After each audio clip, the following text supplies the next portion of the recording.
로마서 1장. 바울입니다. 그리스도 예수님이 부르시는 종입니다. 사도로 부르신 받아 하나님의 복음을 위해서 따로 구별된 사람입니다. 이 복음은 하나님이 하나님의 예언자들을 통해 성경에 미리 약속해 두신 겁니다. 이 복음은 하나님의 아들에 대한 것인데 그 아들은 육신으로는 다윗의 후손으로 나신 분이십니다. 거룩한 영으로는 죽은 사람들 가운데서 부활하심으로 하나님의 능력 있는 아들로 지정되신 분이십니다. 곧 예수 그리스도 우리 주님이십니다. 주님을 통해 우리는 은혜를 입어 사도의 직무를 받았습니다. 모든 다른 민족들 가운데서 사람들이 믿고 순종하도록 하시려는 것이지요. 주님의 이름을 위해서 말입니다. 그들 가운데 바로 여러분도 들어 있습니다. 예수 그리스도께 속하도록 부르심을 받은 여러분도요. 나는 로마에 있는 여러분 모두, 곧 하나님께 사랑받고 성도로 부르심을 받은 여러분 모두에게 이 편지를 씁니다. 은혜와 평화가 여러분에게 하나님 우리 아버지와 주 예수 그리스도께로부터 내리기를 빕니다. 먼저 예수 그리스도를 통해 여러분 모두를 두고서 나의 하나님께 감사드립니다. 여러분의 믿음이 온 세상에 널리 알려지고 있기 때문입니다.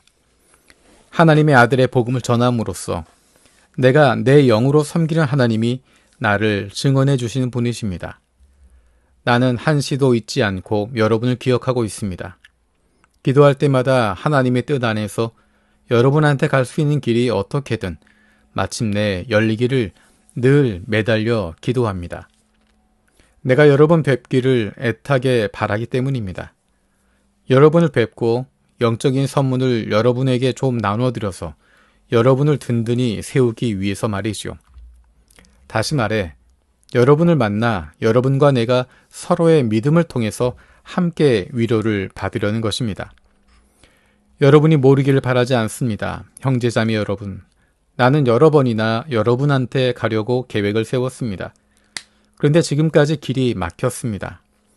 나는 그 밖에 다른 민족들 가운데서처럼 여러분 가운데서도 열매를 좀 거두고자 했던 것이지요. 나는 그리스 사람들에게도 그 밖의 사람들에게도 배운 사람들에게도 못 배운 사람들에게도 빚진 사람입니다. 그래서 내가 간절히 바라는 것은 로마에 계신 여러분에게도 좋은 소식을 전하는 것입니다. 나는 복음을 부끄러워하지 않거든요. 복음은 모든 믿는 사람을 구원에 이르게 하는 하나님의 능력이기 때문입니다. 먼저 유대아 사람에게도 또 그리스 사람에게도 그러합니다. 하나님의 의가 복음 속에 드러나기 때문입니다. 믿음에서 시작하여 믿음으로 끝나는 일이죠. 성경에 이렇게 적혀 있는 대로입니다. 의인은 믿음의 기초에서 살 것이다. 하나님의 노하심은 불의한 일로 진리를 억누르는 사람들의 모든 불경건과 불의에 대해 하늘로부터 나타납니다. 하나님을 알아볼 수 있게 하는 것이 사람들 가운데 분명하게 나타나 있기 때문입니다. 하나님이 그들에게 나타내 보여주셨습니다. 하나님의 보이지 않는 속성들, 곧 하나님의 영원한 능력과 신성하심이 이제 분명히 보입니다. 그것들이 세상이 창조된 뒤로는 창조물들을 통해 이해되기 때문입니다. 그래서 사람들에게는 변명할 여지가 없습니다. 그들은 하나님을 알면서도 하나님을 하나님으로 높여 영광을 돌리지도 않았고 감사를 드리지도 않았습니다. 오히려 그들은 덧없는 생각에 빠졌고 그들의 깨닫지 못하는 마음은 어두워졌습니다. 자기들은 지혜롭다고 큰 소리치지만 바보가 되어버렸습니다. 썩어 없어지지 않으시는 하나님의 영광을 덧없이 썩어 없어질 사람과 새와 네발 짐승과 기어다니는 짐승의 모양으로 바꾸어 놓았습니다. 그래서 하나님은 그들을 자기네 마음에 품은 욕망에 넘겨주어 더러운 짓에 빠지게 두셨습니다. 그리하여 그들은 자기네 몸을 서로 욕되게 했습니다. 그들은 하나님의 진리를 거짓으로 바꾸어 놓았고 창조하신 분 대신 창조된 것을 숭배하고 섬겼습니다. 창조주는 영원토록 찬양 받으실 분이십니다. 아멘. 이런 까닭에 하나님이 그들을 수치스러운 욕정에 넘겨주셨습니다. 그래서 그들 가운데 여성들은 자연스러운 관계를 부자연스러운 관계로 바꾸어 놓았습니다. 마찬가지로 남성들도 여성과 맺는 자연스러운 관계를 버리고 자기네끼리 강렬한 욕망으로 불타올라 남성이 남성에게 부끄러운 짓을 저질렀습니다. 그래서 빗나간 행동에 대해 치러야 할 대가를 자기네 안에 받았습니다. 그들은 하나님을 인정하는 것을 가치 있게 생각하지 않았습니다. 그런 까닭에 하나님은 그들을 무가치한 정신 상태에 넘겨주신 것이죠. 그리하여 그들이 부적절한 짓을 저지르게 두셨습니다. 그들은 온갖 불의, 악함, 지나친 욕심, 못된 마음으로 가득 차 있습니다. 또 시샘, 살인, 다툼, 속임, 적의로 꽉 차 있습니다. 그들은 수군수군하는 사람들, 헐뜯는 사람들, 하나님을 미워하는 사람들, 시건방진 사람들, 거만한 사람들, 자랑하는 사람들입니다. 나쁜 일을 꾸며내는 사람들, 부모를 거스르는 사람들입니다. 깨닫는 능력이 없는 사람들, 계약을 지키지 않는 사람들, 인정머리 없는 사람들, 모진 사람들입니다. 이런 짓들을 저지르는 사람은 죽어 마땅하다고 하신 하나님의 규정을 그들이 압니다. 그러면서도 스스로 이런 짓들을 저지를 뿐만 아니라 이런 짓 하는 사람들을 좋게 여겨 편들어 주기까지 합니다. 2장. 그러므로 그대가 누구든 그대는 변명할 여지가 없습니다. 오, 남을 판가름하는 사람이요.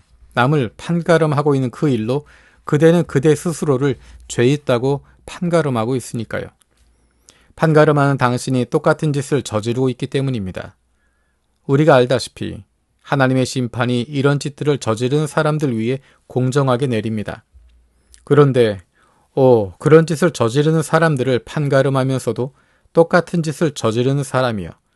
그대 자신은 하나님의 심판에서 벗어날 수 있을 것이라고 생각하시나요? 아니면 하나님이 아주 다정하시고 너그러우시고 참을성 많으시다는 사실을 우습게 보는 것입니까? 하나님의 다정하심이 그대를 회개로 이끈다는 것을 모르고서 말입니다. 그대는 마음이 고집스럽고 회개하지 않습니다.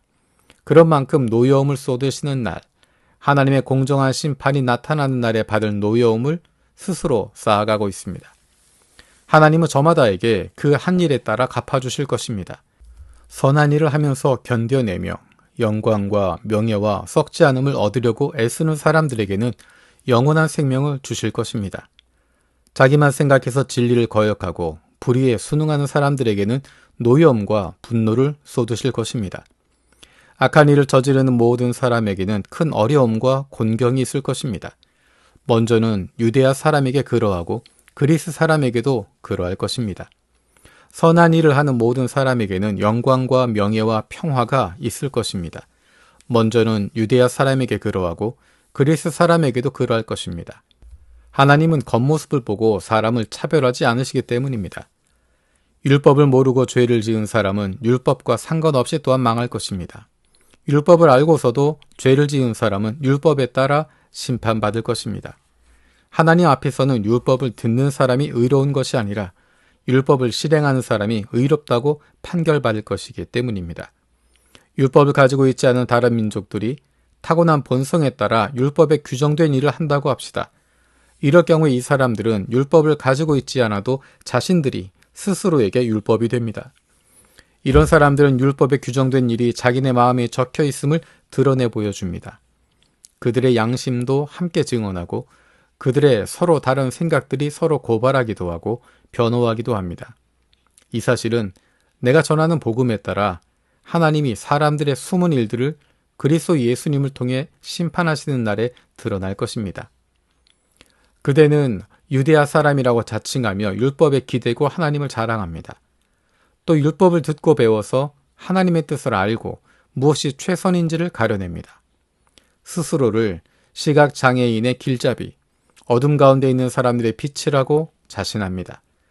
철없는 사람들의 교육자, 어린아이들의 선생이라고 자신합니다.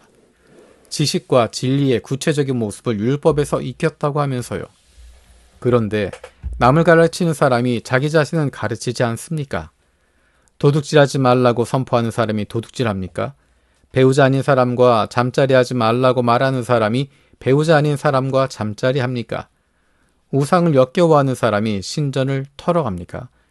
율법을 자랑하는 그대가 율법을 어겨서 하나님을 욕되게 하고 있습니다.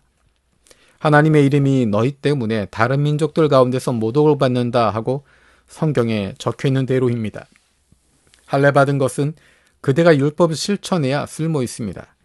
율법을 어기면 그대가 할례를 받았더라도 할례를 안 받은 것이 되고 맙니다. 그러므로 할례를 받지 않은 사람이 율법의 규정들을 지키면 할례를 받지 않았더라도 할례 받은 것으로 여겨지지 않겠습니까? 그래서 몸에 할례를 받지 않았더라도 율법을 제대로 지키는 사람이 글로 적힌 율법을 가졌고 할례를 받았으면서도 율법을 어기는 그대를 심판할 것입니다.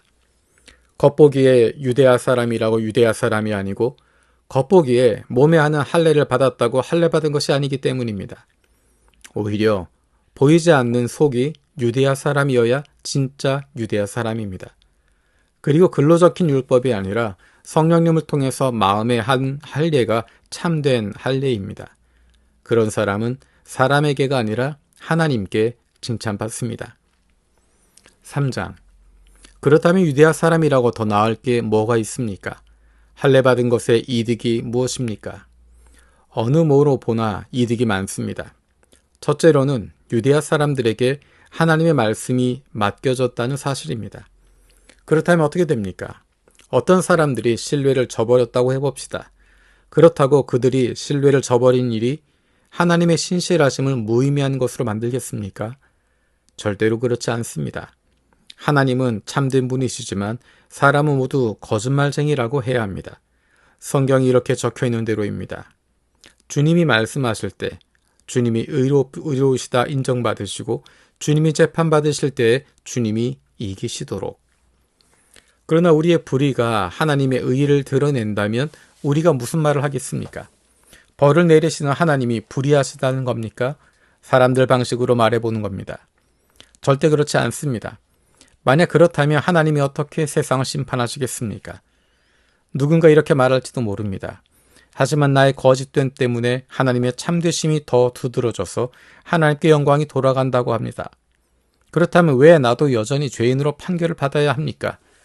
그러나 그렇다고 해서 악한 일을 하여 선한 일이 생기게 합시다 하고 말할 수는 없지 않겠습니까? 몇몇 사람들이 우리를 헐뜯으면서 주장하기를 우리가 그렇게 말한다고들 하지만 사실은 그렇지 않습니다.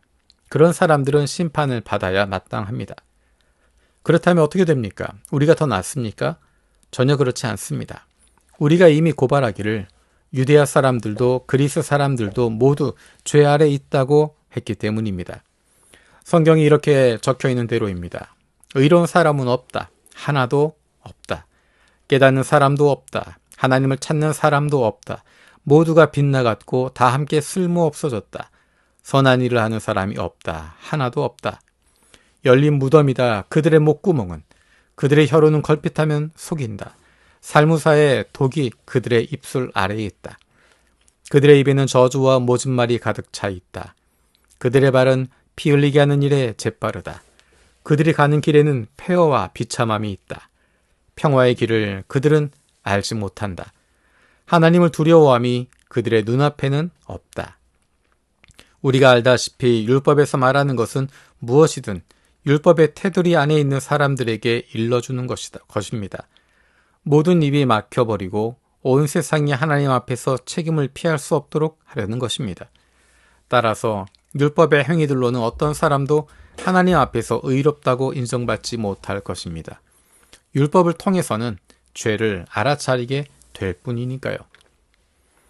그러나 이제는 율법과는 무관하게 하나님의 의가 나타났습니다. 이 의는 율법과 예언자들이 증언하고 있는 것입니다. 예수 그리스도에 대한 믿음을 통해 생겨나는 하나님의 의는 모든 사람에게 주어집니다. 거기에는 아무런 차별이 없으니까요. 사실 모든 사람이 죄를 지어서 하나님의 영광에 다다르지 못하는 처지에 있습니다. 그런데 그들은 아무런 대가 없이 하나님의 은혜로 의롭다고 판결받게 된 것입니다. 하나님이 그리스도 예수 안에서 그들을 죄로부터 풀어주신 덕분입니다. 이 예수님을 하나님은 죄덮는 제물로 내놓으셨습니다. 죄 덮음은 믿음을 통해 얻어지며 그분의 피 덕분에 가능한 것입니다. 이미 저지른 죄들을 못 본 채 해주심으로써 하나님이 자기의 의를 나타내려 하신 것입니다. 하나님은 꾹 참고 계시다가 지금 이때 자신의 의를 나타내셨습니다. 이것은 자신도 의로우시고 예수님을 믿는 믿음에 기초한 사람도 의롭다고 인정하고자 하신 것입니다. 그렇다면 자랑거리가 어디 있습니까? 아무데도 없습니다. 의롭다고 인정받는 것은 어떤 법으로 되는 것입니까? 행위들의 법으로입니까? 그게 아니라 믿음의 법으로입니다. 우리 생각에는 사람이 의롭다고 인정받는 것은 믿음으로이지 율법의 행위들하고는 관계가 없기 때문입니다. 그렇지 않다면 하나님은 유대아 사람들만의 하나님이시라는 말입니까? 다른 민족 사람들의 하나님이시기도 하지 않습니까? 물론 다른 민족 사람들의 하나님이시기도 합니다. 참으로 하나님은 한 분이십니다. 그러므로 하나님은 할례받은 사람도 믿음으로, 할례받지 않은 사람도 그 믿음을 근거로 의롭다고 인정해 주실 것입니다. 그렇다면 우리가 율법을 폐지해 버리는 것입니까? 그 믿음을 통해서요? 절대로 그렇지 않습니다. 오히려 율법을 튼튼하게 세웁니다. 4장. 그러면 육신에 따라 이 우리 조상이 아브라함이 무엇을 찾아 얻었다고 말해야 할까요? 아브라함이 행위들 때문에 의롭다고 인정받았다면 자랑거리가 있을 겁니다. 그러나 하나님 앞에서는 그렇지 않습니다. 성경은 무엇이라고 말합니까? 아브라함이 하나님을 믿으니 하나님이 이를 보고 그를 의롭다고 여겨주셨다 하고 말합니다. 일을 하는 사람에게는 품값이 은혜로 받는 것이 아니라 마땅히 받아야 하는 것으로 여겨집니다. 그러나 일을 하지 않으면서도 불경건한 사람을 의롭다고 인정해 주시는 분을 믿는 사람에게는 그의 믿음이 의로움으로 여겨집니다. 행위들과 무관하게 하나님이 의롭다고 여겨주시는 그 사람의 복을 두고서 다윗도 꼭 그렇게 말합니다. 복이 있다네 불법을 용서받은 사람, 또 죄가 가려진 사람은. 복이 있다네 주님이 그 죄를 절대 따지시지 않는 사람은. 그러면 이런 복은 할례받은 사람한테만 주어지는 것입니까? 할례받지 않는 사람한테도 주시는 것입니까? 우리는 이렇게 말하잖아요. 그 믿음을 보시고 아브라함을 의롭다고 여겨주셨다. 그렇다면 그가 어떻게 의롭다고 여겨졌습니까? 할례받은 상태에서입니까? 할례받지 않은 상태에서입니까? 할례받은 상태가 아니라 할례받지 않은 상태에서입니다. 아브라함이 할례를 징표로 받았는데 그것은 할례받지 않은 상태에서 믿음으로 의롭다고 인정받은 것을 인증하는 것입니다. 할례받지 않은 채로 믿는 모든 사람의 조상이 되도록 한 것이죠. 그리하여 그들도 의롭다고 여겨지도록 한 것입니다. 또 아브라함은 할례받은 사람들의 조상이기도 합니다. 곧 할례만 받는 것이 아니라 우리 조상 아브라함이 할례받지 않은 상태에서 남긴 믿음의 발자국을 따라가기도 하는 사람들의 조상이 되었습니다. 아브라함이나 그의 후손에게 그가 세상의 상속자가 될 것이다 하신 말씀은 율법을 통해서가 아니라 믿음의 의를 통해서 온 것입니다. 율법에 속한 사람들이 상속자라면 믿음은 허울뿐인 것이 되고 약속은 의미가 없어질 테니까요. 율법은 노여움을 불러일으키기 때문에 그렇습니다. 그러나 율법이 없는 곳에는 어길 일도 없습니다. 이런 까닭에 이 약속은 믿음에 기초를 둔 것입니다. 그래야 이것이 은혜가 되고 그 약속은 모든 후손에게 유효하게 됩니다. 율법에 속한 사람뿐만 아니라 아브라함의 믿음을 따르는 사람에게도 말입니다. 아브라함은 우리 모두의 조상입니다. 이것은 성경에 이렇게 적혀 있는 대로입니다. 내가 너를 많은 민족의 조상으로 세웠다. 아브라함은 그가 믿은 하나님 앞에서 정말 우리 조상입니다. 하나님은 죽은 사람들을 살리시며 없는 것들을 있는 것들처럼 불러내시는 분이십니다. 아브라함은 아무런 희망이 안 보이는데도 희망을 품고 믿어서 많은 민족의 조상이 되었습니다. 너의 후손이 이와 같이 많을 것이다 하고 말씀하신 대로입니다. 또한 아브라함은 믿음이 약해지지 않았습니다. 100세가 가까이 되어 자기 몸이 사실 이미 죽어 있고 사라의 자궁 또한 죽은 것을 잘 알고 있었는데도 말이죠. 하나님의 약속에 대해서 그는 믿음 없이 의심하지 않았습니다. 오히려 믿음이 강해져서 하나님께 영광을 돌렸습니다. 그는 확신에 차 있었습니다. 하나님은 약속하신 것을 또한 이루어 주실 능력이 있으시다고요. 그래서 또한 하나님이 이를 보시고 그를 의롭다고 여겨주셨다라고 하는 것입니다. 그를 의롭다고 여겨주셨다 하는 말은 다만 아브라함만을 위해서 적혀 있는 것이 아닙니다. 그것은 또한 우리를 위한 것이기도 합니다. 머지않아 의롭다고 여겨지게 될 우리, 곧 예수 우리 주님을 죽은 사람들 가운데서 일으켜 살리신 분을 믿는 우리 말입니다. 예수님은 우리 범죄 때문에 죽음에 넘겨주셨고 우리를 의롭다고 선언해 주시려고 살아 일어나셨습니다. 5장. 그러므로 우리는 믿음의 기초에서 의롭다고 인정받아 하나님과 평화로운 관계를 누리고 있습니다. 우리 주 예수 그리스도를 통해서이지요.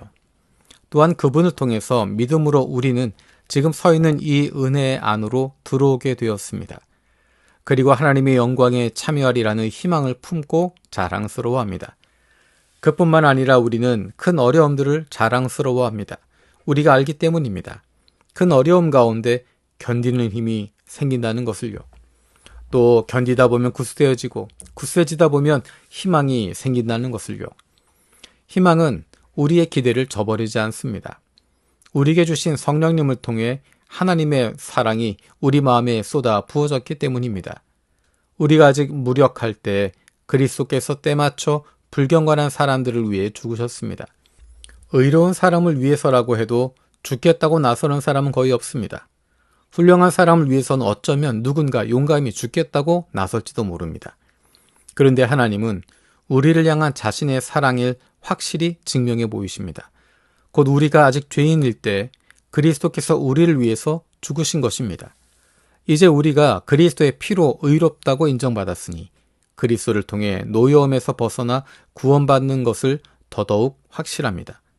우리가 원수일 때에도 하나님의 아들의 죽으심을 통해 하나님과 화해하게 되었습니다. 그렇다면 더더욱 확실하게 우리가 화해한 사람들로서 그리스도의 생명을 힘입어 구원받게 될 것이기 때문입니다. 그뿐만 아닙니다. 우리는 우리 주 예수 그리스도를 통해서 하나님을 자랑합니다. 이제 우리는 그분을 통해서 하나님과 화해를 누리게 되었습니다. 그러니까 이렇게 된 겁니다. 한 사람을 통해 죄가 세상에 들어왔고 그 죄를 통해 죽음도 들어왔습니다. 이와 같이 모든 사람에게 죽음이 미치게 되었습니다. 모든 사람이 죄를 지었기 때문이지요. 율법이 지어지기 전에도 죄가 세상에 있었습니다. 하지만 율법이 없으면 죄가 죄로 여겨지지 않습니다. 그러나 아담으로부터 모세에 이르기까지 죽음이 사람들을 지배했습니다. 아담이 범한 죄에 견줄 만한 죄를 짓지 않은 사람까지도요. 아담은 장차 오실 분을 예시하는 하나의 유형입니다. 그러나 은혜의 선물이 가져온 결과는 범죄의 결과와는 완전히 다릅니다. 한 사람의 범죄로 많은 사람이 죽었습니다. 그렇지만 하나님의 은혜와 한 분 예수 그리스도께서 은혜로 주신 선물은 많은 사람들에게 더더욱 넘쳐났습니다. 그 선물의 효력은 죄를 지은 한 사람 때문에 생긴 결과와 전혀 같지 않습니다. 사실 한 번의 범죄 뒤에 나온 심판은 유죄 판결로 이어졌습니다.